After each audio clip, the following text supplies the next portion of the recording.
Deoksiribosonukleik asid.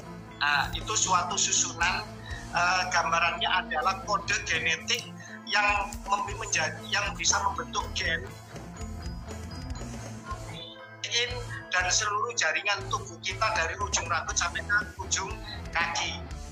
Kita mengenal adanya fingerprint DNA. Kebetulan saya sudah baru selesai kemarin mengulas tentang fingerprint DNA ini yang begitu sangat presisi, hasilnya 99,9999% bisa membuktikan seseorang itu bersalah atau tidak, seorang anak itu benar-benar anak kandung atau anak hasil selingkuh atau anaknya tetangga atau anak ngaku-ngaku sudah bisa terbukti dengan sangat mudah. Bukan hanya dari darah, dari ingus, dari air liur, dari rambut, dari tulang yang telah lama membusuk, dikubur lama bisa dibongkar, bisa dites DNA-nya untuk mengetahui kebenaran, untuk menyingkap kebenaran itu sendiri. Itu dari fingerprint DNA. Apalagi sebagaimana kita kenal, Mbak Alwi ini kan mengaku garis lurus laki-laki kepada Imam Ali. Maka setelah dilakukan pemetaan dari keluarga Ahlul Bait Nabi di seluruh dunia, lintas benua, lintas negara, jaraknya ribuan mil, dengan catatan nasab yang kuat bersambung berabad-abad, ternyata ditemukan bahwa kode genetik mereka adalah berhaplogrup C1, dan telah dibandingkan dengan keluarga Kohanim, keluarga garis lurus laki-laki ke Nabi Ishak melalui Harun, dan seluruh Bani Israel yang benar-benar keturunan Abrahamik, ternyata haplogrupnya sama-sama J1, mempunyai TMRCA atau kakek leluhur bersama yang namanya Ibrahim, sudah diketahui lini masanya, diketahui kode genetiknya, kemudian Ismail diketahui kode genetiknya, Ishak diketahui kode genetiknya, hingga kemudian keturunan Ismail ini menjadi Quraisy dan akhirnya menjadi Imam Ali.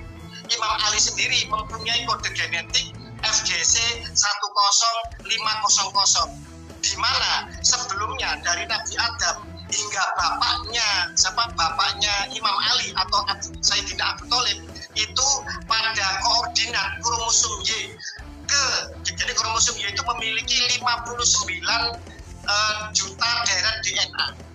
Pada koordinat yang ke-20 juta 706.147. Wah, ini koordinatnya sangat presisi. Ini ilmu genetik harus presisi, tidak boleh tidak presisi, harus matematis, harus terukur.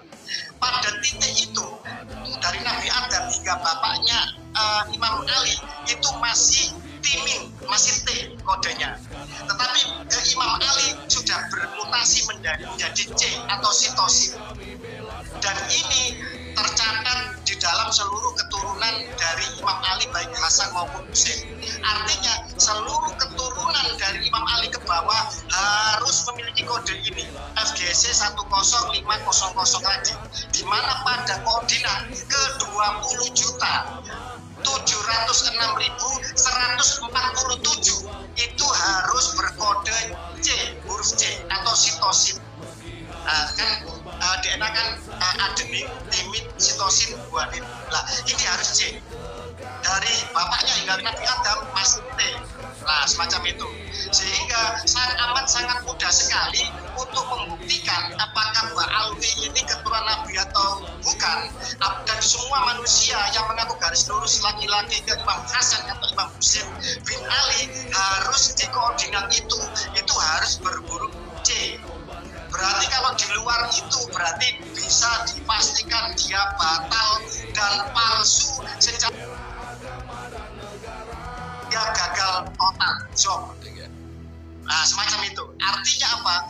Artinya sekarang sudah sangat mudah untuk membuktikan seseorang itu maling nasab atau bukan.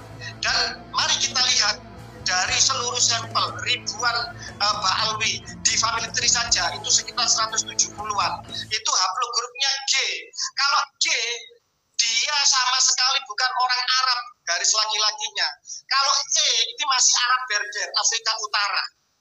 Tapi kalau sudah G, Arab harus J. Bisa J1, bisa J2. Tetapi kalau dia G, dia sama sekali bukan orang dari Jazirah Arab dan juga dari Afrika Utara. Dia adalah mutasi, migrasi keturunan dari Kaukasus yang kemudian oleh situs jawisdna.net terdeteksi dan diakui dari Afutainu Project, dari proyeknya keluarga besar Ashkenazi Yahudi Internasional, dari Doron Behar Project, dan dari banyak ilmuwan genetik Yahudi Internasional yang telah memetakan mana itu garis lurus laki-laki ke ke Abrahamik, ke Ishak, Israel asli, mana yang garis perempuan melalui mtDNA, dan mana yang benar-benar bukan keturunan, tidak ada sangkut pautnya genetiknya dengan Nabi Ibrahim. Dan Mbak Alwi tercatat empiris tidak bisa membantah bahwa mereka adalah keturunan dari sebuah suku yang bernama suku Khazar di Kaukasia yang sekarang menjadi mayoritas di Israel, yaitu Ashkenazi yang bukan keturunan Ibrahim yang menjadi mayoritas di Israel, dan rasis bukan saja kepada orang Islam, orang Arab, baik yang Nasrani maupun yang Muslim, juga rasis kepada Yahudi yang benar-benar keturunan dari Nabi Ibrahim. Mereka melakukan penyusupan di segala bangsa. Mereka menjadi Stalin di suku bangsa Slavik di Rusia. Mereka menjadi diktator yang sangat jahat, mengobarkan perang dunia kedua dan membuat puluhan juta rakyat Rusia meninggal di zaman dia berkuasa. Dia menjadi Richard di Inggris. Padahal bapaknya Henry itu keluarga Inggris raya, haplogrup I, kok punya anak haplogrup G, ini kan aneh, kan gitu. Lah dia mengobarkan perang salib ketiga, dia menjadi Yuya, seorang wazir agung, dukunnya Fir'aun, mertuanya Fir'aun Amenhotep ketiga, di mana pertama kalinya Fir'aun mengaku sebagai Tuhan di zaman itu, dan Yuya sebagai father of God-nya, bapak baptisnya, bapak Tuhannya. Jadi itu. Kemudian menjadi lagi siapa? Mumi tertua, haplogrup G-Otzi, yang di senjatanya itu banyak bercak darah. Dia seorang pembantai, dia seorang genosida suku lain di zaman itu. Kemudian dia juga menjadi kepala mafia internasional penjahat di Amerika, Al Capone, yaitu kepala geng mafia yang menjadi prototipe seluruh kejahatan. Jadi haplogrup G ini menyebar ke banyak etnis, ke banyak benua, ke banyak suku bangsa. Dan di dalam situs jawisdna.net ada salah satu raja dari suku Pashtun. Kalau nggak salah, Syekh Ahmad Durrani itu juga berhaplogrup G. Maka jangan heran kalau kemudian suku Pashtun juga diakui sebagai bagian genetik, sebagian dari mereka yang haplogrup G ini sebagai bagian dari keluarga besar Yahudi Internasional. Dan jangan heran kalau sampai detik ini Afghanistan masih kisruh terus karena rajanya pernah kesusupan genetik lain dari orang luar yang kemudian menjadi raja di Raja Pashtun. Ya nggak jauh beda lah sama Banten yang pernah kesusupan siapa itu Pak Al. Nah, haplogrup G ini yang menyebar di banyak bangsa, membuat kerusakan makar ini oleh Syekh Imran Husain, kemudian dideteksi sebagai suku bangsa Ya'juj Ma'juj, yang beliau menafsirkan dari surat Al-Kahfi bahwa Iskandar Zulkarnain pernah melakukan perjalanan dan pernah memenjarakan secara bahasanya secara konotatif suatu suku bangsa di Kaukasus antara Kaspia sama Laut Kaspia sama Laut Hitam.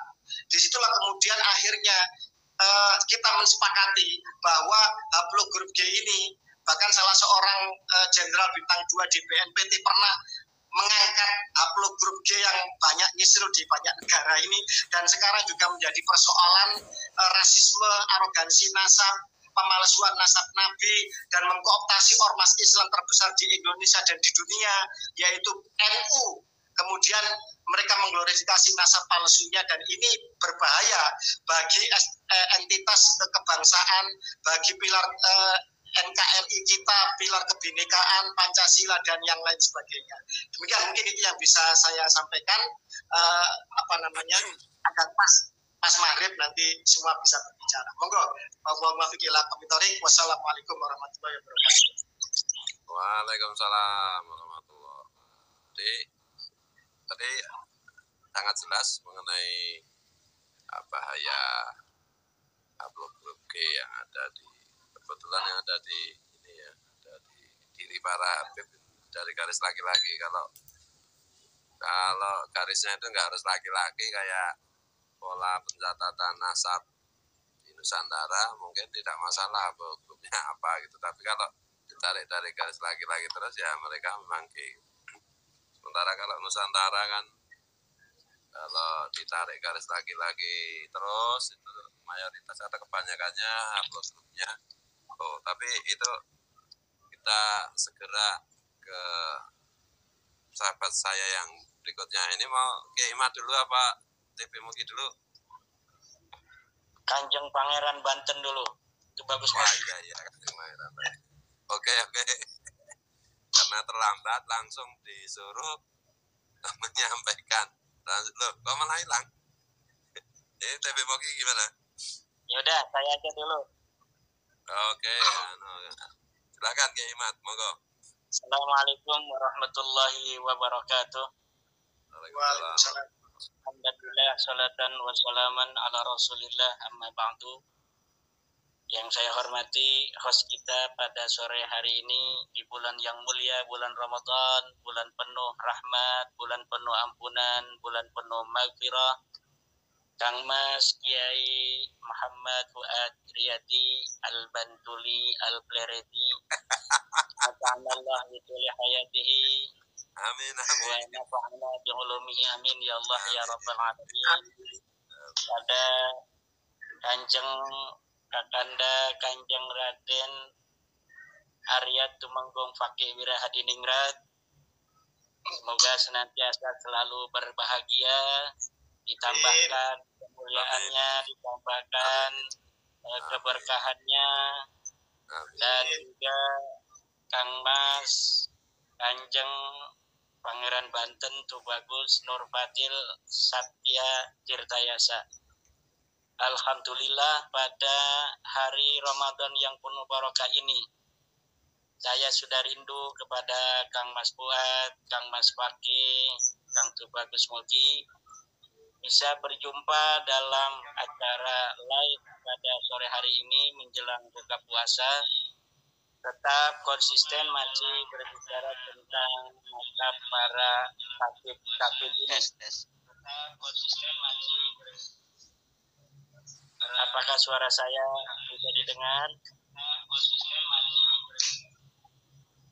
Apakah suara saya aman? Bisa didengar? Aman ya? Aman. Tapi kok terulang ya sekarang? Aman ya? Aman. Apa? Baik. Oke. Para kabib-kabib ini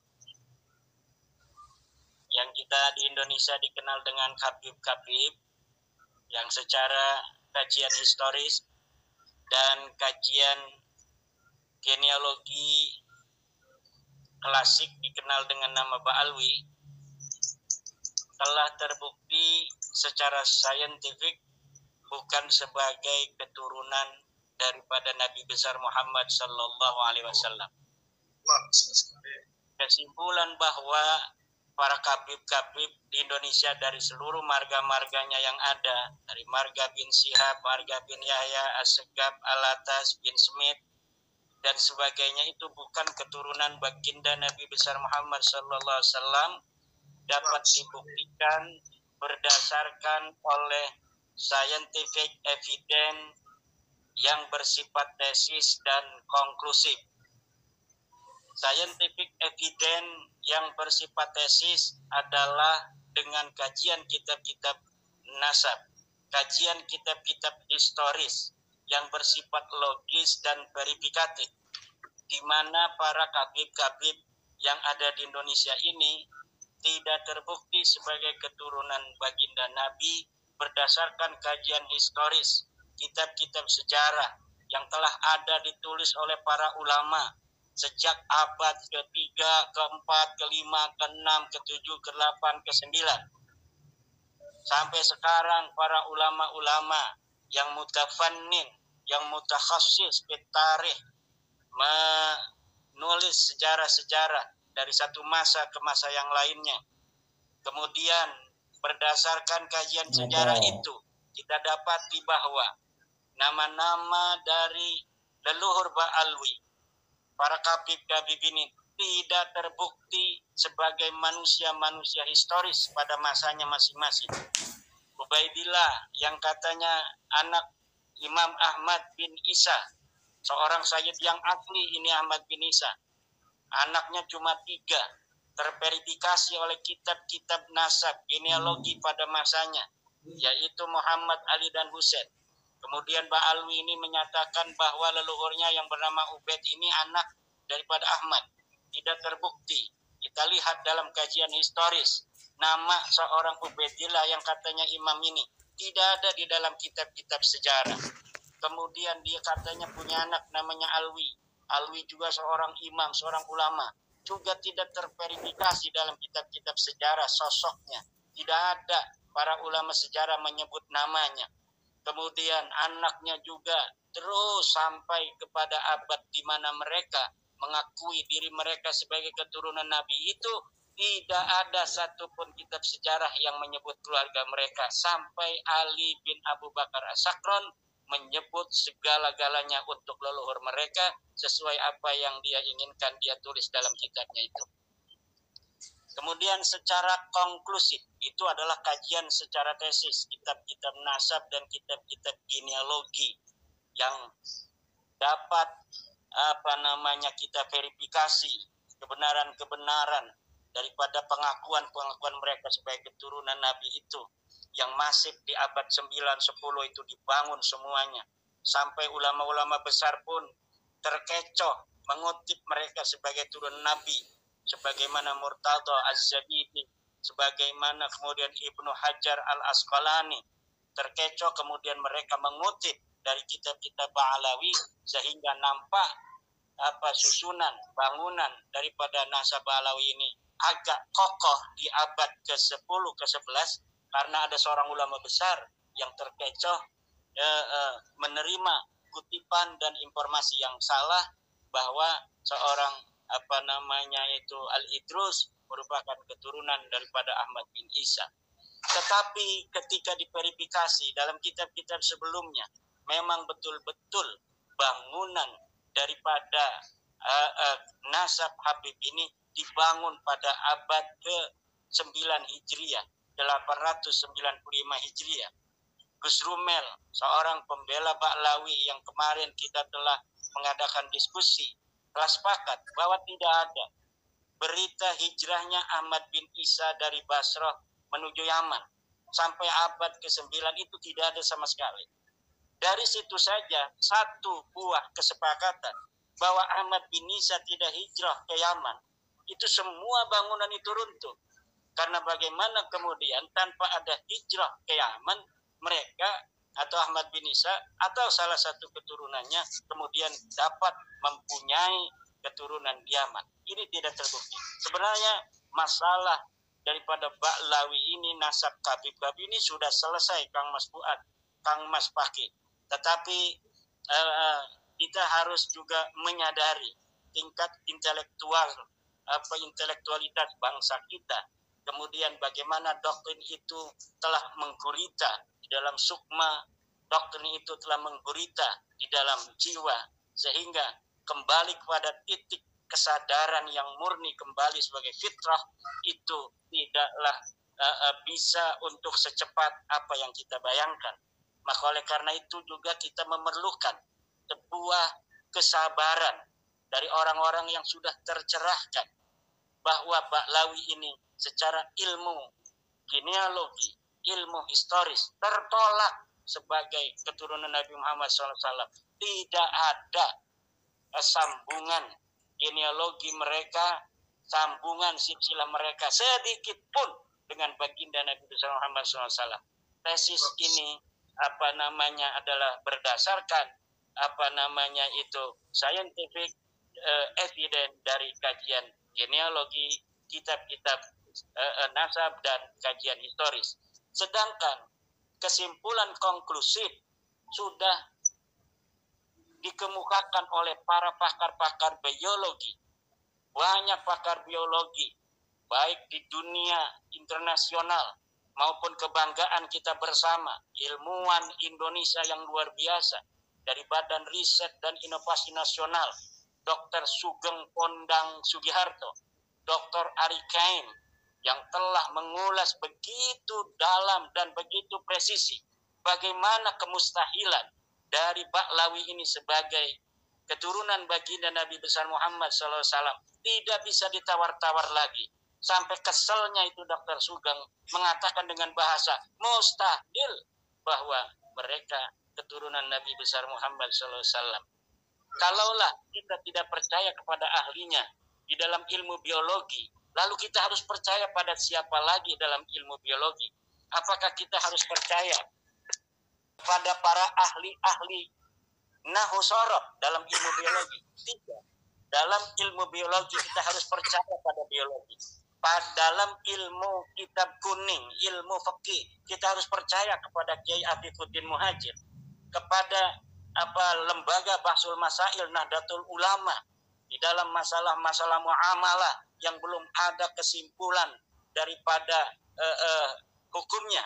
Tetapi dalam biologi ini kita tidak bisa berdasarkan kitab Fathul Mu'in. Dalam biologi kita tidak bisa berdasarkan ma'rifatullah. Tidak bisa juga berdasarkan wara', tidak bisa berdasarkan juhud. Ilmu biologi harus dikemukakan kesimpulannya oleh pakar biologi. Dan pakar biologi kita telah mengatakan, Dr. Sugeng, bahwa Ba'lawi, para habib ini, yang tes DNA-nya sudah muncul dan bisa diakses 180 orang lebih, bahwa kesimpulannya mereka bukanlah keturunan baginda Nabi, mereka bukanlah keturunan Sayyidatina Fatimah, mereka bukanlah keturunan dari Sayyidina Ali, mereka bukan keturunan daripada Sayyidina Husain, mereka bukan keturunan Sayyidina Ibrahim. Haram bagi orang untuk mengaitkan keturunan yang bukan kepada keturunan leluhurnya ke atas. Haram bagi seluruh orang, apalagi ini adalah nasab silsilah daripada baginda Nabi besar Muhammad sallallahu alaihi wasallam. Maka mulai hari ini pada kita semua jangan lagi berpikir bahwa Ba'lawi ini, para kabid ini adalah keturunan Nabi besar Muhammad SAW. Kalau tidak, kita akan menyakiti Sayyidatuna Fatimah Az-Zahra radhiyallahu anha, kekasih Rasulullah, ruhnya Rasulullah, samrah fuadnya Rasulullah. Seakan-akan Sayyidatuna Fatimah itu mempunyai suami selain suami yang tercinta Sayyidina Ali. Karena haplogrup yang berbeda-beda. Hari ini dari orang-orang yang mengaku keturunannya, kemudian kita menerima kesimpulan itu, sama saja menurut Dr. Sugeng dengan menduduh ibunda tercinta Siti Fatimah Zahra sebagai orang yang tidak setia kepada suaminya. Na'udzubillah. Subhanallah.